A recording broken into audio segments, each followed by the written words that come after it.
Seguro que más de una vez habéis terminado con un pan así, pese a que en la foto o en el vídeo de la receta mostraban un pan así. Y os preguntáis cuál ha sido el problema, ya que vosotros habéis seguido los pasos al pie de la letra. Este es el primero de varios vídeos que voy a compartir, dando solución a algunos problemas comunes que surgen al preparar pan sin gluten. Hoy te voy a hablar de la importancia del amasado. Te voy a contar qué problemas tenemos si no lo hacemos. Es decir, en este vídeo no voy a explicar ninguna receta en concreto, aunque sí te voy a ir mencionando las recetas que aparecen en él. Te animo en este momento a que te suscribas a mi canal y que actives las notificaciones. Y vamos a ver ya, ¿por qué amasamos los panes sin gluten?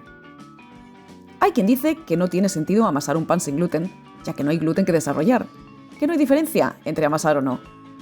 Hay quien también tiene la teoría de que no es el amasado, sino el reposo el que modifica las propiedades de la masa, que basta dejar reposar la masa para que los sustitutos del gluten se hidraten.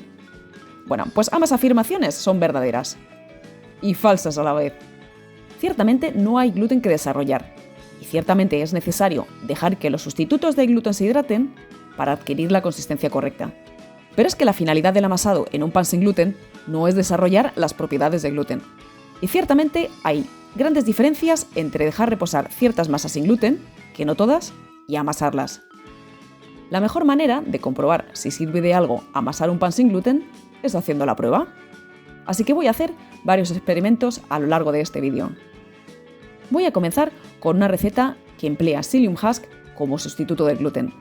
Esta en concreto es mi receta de pan integral sin gluten de avena y quinoa. Cuando la receta esté disponible, la enlazaré aquí arriba.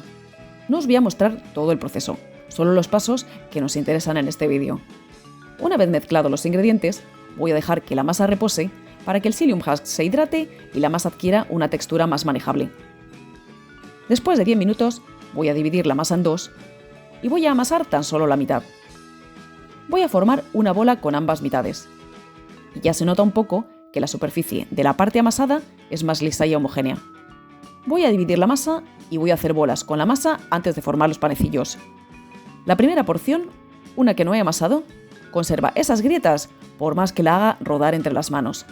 Así que no me queda más remedio que amasar a posteriori, darle manotazos entre las palmas de las manos para que se quiten las grietas. Ahora tomo una porción que sí había amasado y sin apenas esfuerzo la dejo perfectamente redonda. Y efectivamente, aunque la diferencia no es muy grande, ya que he dado manotazos a la que no he amasado, sí que se nota que la superficie de ambas es algo distinta. Formo los panecillos, dejo reposar y a ver qué pasa. Aunque la diferencia no es muy grande, sí se aprecia que los panecillos amasados tienen la superficie más lisa. Vamos con ellos al horno. Y al sacarlos, si bien se aprecia una ligera diferencia, es muy pequeña. Si bien sirve para homogeneizar la masa, yo personalmente no encuentro una gran ventaja entre amasar los panes en los que solo empleo psyllium husk como sustituto del gluten. ¿Pero qué pasa con las masas que llevan goma xantana? Pues vamos a hacer la prueba con mi pan sin gluten, fácil y rápido. Tenéis la receta aquí arriba. Voy a comprobar no solo si el amasado influye, voy a comprobar también si el tiempo de amasado influye. Cuando compartía la receta con vosotros, os comentaba que podíais amasar 5 minutos, pero mejor aún si eran 10. Bueno, pues voy a dividir la masa en 3 partes. La primera parte no la voy a amasar. La segunda la voy a amasar 5 minutos. Y la última 10. Ahora voy a formar los panecillos. Por lo pronto, la masa que no he amasado tira muchísimo. Me está costando bastante estirarla para poder formarla. Y al enrollarla se notan muchísimas imperfecciones en la superficie. La masa amasada 5 minutos está más blandita. Se deja estirar mejor, aunque sigue tirando un poco. Y la superficie es bastante más lisa una vez formado el pan. La masa que he amasado 10 minutos es muy blanda, muy blanda. Es la que más se pega y la que peor se maneja. Pero, la que mejor queda al formar el pan. Y es que el amasado relaja la masa. Si una masa lleva bastante goma xantana y no amasas, es demasiado tenaz, no se deja de formar. Y no solo te cuesta más estirarla. A la masa también le cuesta más crecer, con lo que adquiere menos volumen. Pero además puede incluso encoger al salir del horno. Bueno, pues este es el aspecto que tienen las barritas recién formadas. Después del reposo, las diferencias son más marcadas. Y fijaos cómo quedan una vez horneadas. Mientras que la barrita que he amasado 10 minutos tiene una superficie lisa y estupenda, la que no he amasado está llena de ampollas. La que he amasado 5 minutos no llega a estar como la que he amasado 10, pero bueno, el resultado es bastante decente. Pero no voy a quedarme aquí. Quiero ver si el tiempo de amasado influye. Voy a repetir el experimento, pero esta vez voy a dividir la masa en dos. Voy a amasar 3 minutos una mitad y 10 la otra. El proceso es exactamente el mismo, así que os muestro sin más cómo quedan antes del reposo. Mientras que la barra que he amasado 10 minutos tiene una superficie lisa, la que he amasado 3 tiene bastantes irregularidades. Dejamos reposar y esas irregularidades se han hecho más visibles. Tras el horneado, gracias a que el pan ha crecido muchísimo en el horno, se ha estirado la corteza y no se nota tanto la diferencia entre la superficie de una y otra, aunque se nota. Pero precisamente porque ha crecido tanto, ha sucedido una cosa que puede dar una idea de que la masa no estaba suficientemente amasada. La masa se ha desgarrado. No se ha abierto por estar más sellada, no. La abertura está más abajo, ahí donde se ve más doradito. El desgarro es justo al lado. ¿Por qué pasa esto? Por una parte, la masa es todavía bastante tenaz, se resiste a la deformación.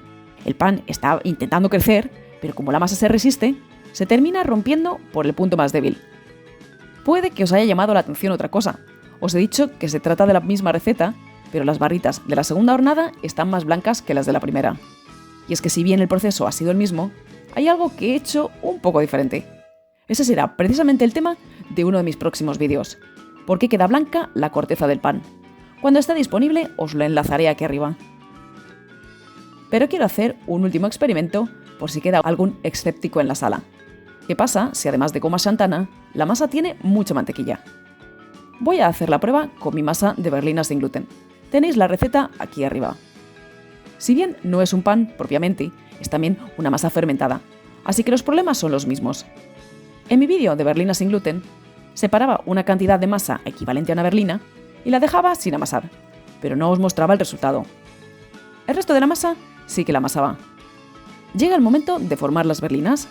Mientras que amasaba, la porción de masa separada ha reposado. Así que vamos a ver si basta con dejar reposar. Las porciones de masa amasada son muy blanditas. Haciéndolas rodar entre las manos se consiguen bolitas con la superficie bien lisa. Bueno, pues si hago lo mismo con la porción sin amasar, no consigo una superficie lisa por más vueltas que le dé entre las manos. Podría estar hasta mañana dándole vueltas. Voy a darles forma y voy a ver qué ocurre después del reposo. Bueno, pues que las irregularidades de la superficie se han agudizado en la que no estaba amasada. Las que he amasado tienen una superficie lisa y preciosa.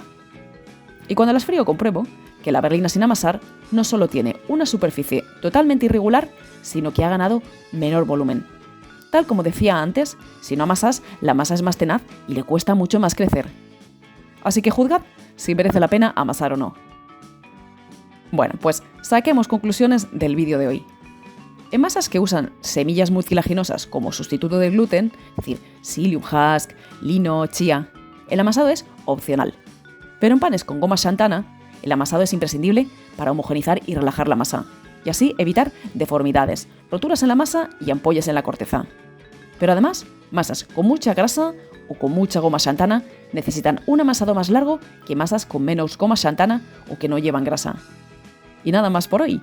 Con este vídeo espero haber resuelto la duda de por qué se amasa una masa sin gluten y nos vemos en los próximos vídeos.